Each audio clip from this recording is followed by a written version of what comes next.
Ipinagpaliban ng pre-trial para sa mga kasong paggagahasa, human trafficking at child abuse laban sa dating mayor ng Pantabangan Nueva Ecija na si Romeo Borja Sr. Isang menor de edad na babae nagsampa ng kaso laban sa dating alkalde matapos umano siyang halayin. Nauna nang itinanggi ni Borja ang akusasyon. May ulat on the spot si Victoria Tulad. Victoria? Pia muli nga nagharap dito sa Angeles, Pampanga Regional Trial Court ang dating alkalde ng Pantabangan Nueva Ecija at ang dalaga na di umano'y ilang beses niyang pinagsamantalahan. Human trafficking, rape at child abuse ang mga kasong hinaharap ni Pantabangan Nueva Ecija ex-mayor Romeo Borja Sr.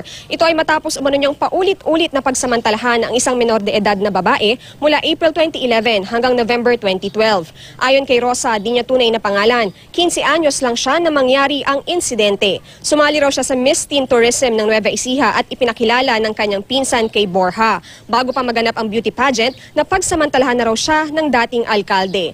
Hindi nagawang magsumbong ni Rosa dahil sa pananakot umano ng akusado.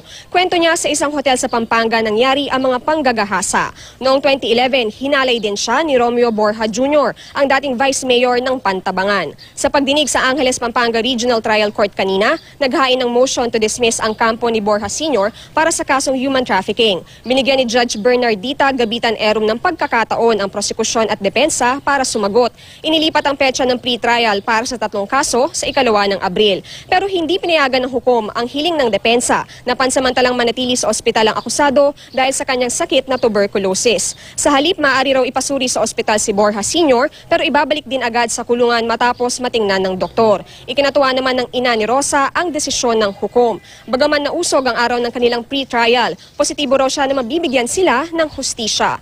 Hindi raw sila titigil hanggat hindi nananagot ang mag-amang Borja. Noong 2012, pumanaw dahil sa atake sa puso ang ama ni Rosa matapos malaman ang sinapit ng anak. Ayon kay Father Ernie Pesimo, ang isa sa mga tumutulong kina Rosa, 2 iba pa ang dumulog sa kanila matapos umunong pagsamantalahan ng mag-amang Borja.